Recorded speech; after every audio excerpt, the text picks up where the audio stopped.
Vous recherchez une isolation pour porte d'entrée, mais vous ne savez pas laquelle choisir? Eh bien, vous êtes tombé sur la bonne vidéo car c'est ce qu'on va voir aujourd'hui dans ce top 3 comparatif des meilleures isolations pour porte d'entrée qu'on peut retrouver sur le marché en 2023. Donc, je vais vous en présenter plusieurs qui feront partie des mieux notés sur le marché. On va les voir par ordre de prix croissant en espérant que ça facilitera votre choix. Et bien sûr, il y aura tous les liens en description vers chacune de ces isolations pour porte d'entrée.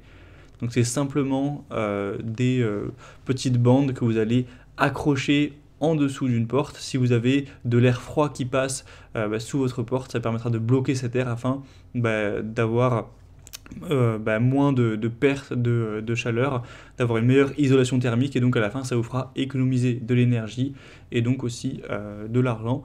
Et aussi certains vont utiliser ça pour limiter l'entrée d'insectes, etc. en dessous de leur porte. Donc on va voir ça tout de suite. Et on va commencer avec le modèle Ekun. Donc c'est une bande de bas de porte qui fera 1 mètre de longueur et 5 cm de hauteur. Donc ça convient quand même à pas mal de portes. On aura 4,3 étoiles sur 5 en moyenne, sur plus de 7800 évaluations clients. C'est fait en silicone, donc c'est un matériel qui est très souple, qui est assez flexible, donc sans produits toxiques. C'est assez, c'est totalement inoffensif, etc. Et ce sera résistant à la chaleur et au froid. On aura une bande adhésive étanche à l'eau pour l'utiliser dans des conditions même humides, donc vous pourrez l'utiliser même dans une buanderie, une salle de bain, une cuisine, etc.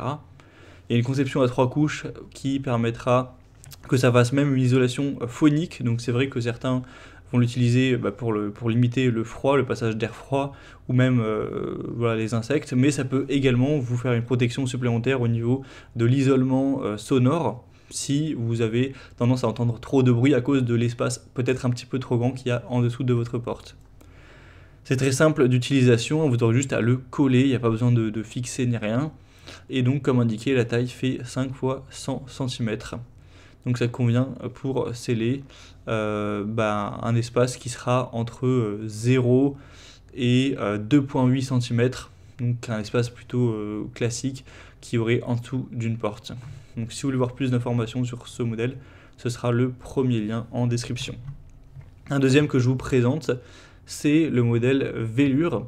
Donc c'est un bas de porte anti-courant d'air et étanchéité.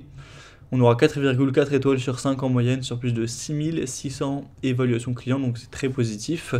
Le prix sera très nettement plus haut, mais il y a quelques euros seulement de différence. On aura deux couleurs, blanc et marron. Donc c'est un bas de porte anti-froid, anti-bruit également, qui sera appliqué en moins d'1 minute, c'est très simple à mettre en place, simplement avec un adhésif. C'est parfait pour toutes les surfaces, donc ça conviendra à votre porte, peu importe sa matière.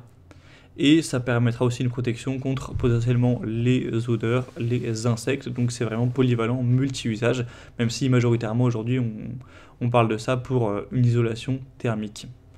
Donc c'est aussi un modèle vraiment flexible, on se rend peut-être pas bien compte à travers les images, mais c'est vraiment, vous pouvez quasiment l'enrouler sur lui-même, etc. C'est vraiment flexible comme je l'ai dit.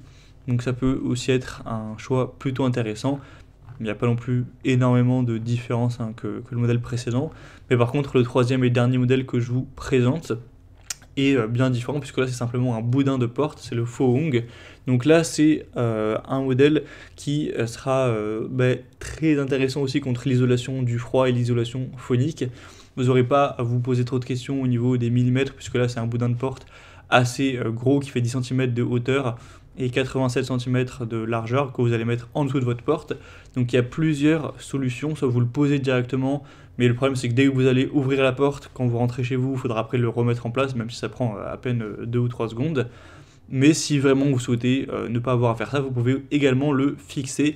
Il y a des rubans agrippants qui seront fournis si vous voulez le coller, pour qu'il reste accroché tout le temps à la porte et qu'il n'y ait vraiment même pas 1 mm entre le boudin et le sol pour que ça isole mieux. Donc c'est aussi une bonne solution. En plein hiver, quand il y a du froid glacial qui rentre sous la porte, eh bien, ce genre de boudin, ça va permettre de bloquer cet air, donc ça peut être toujours une solution intéressante, quoique un petit peu plus cher en termes de prix forcément que les autres modèles, puisque ça coûte un peu plus cher à produire, mais ça reste super intéressant. À l'heure où j'enregistre, c'est quand même en dessous de 30 euros. Donc voilà, c'était tout pour ce top 3 comparatif des meilleures isolations pour porte d'entrée qu'on peut retrouver sur le marché en 2023. Comme indiqué, il y a tous les liens juste en dessous en description de la vidéo vers chacun des produits présentés en fonction de leur ordre d'apparition. Donc si vous souhaitez en commander un ou voir plus de détails tels que les prix, les évaluations clients ou plus d'infos, cliquez sur les liens en description. J'espère que cette vidéo aura pu vous faire gagner du temps pour ce choix. Je vous souhaite de passer une bonne fin de journée ou une bonne fin de soirée et je vous dis à très vite.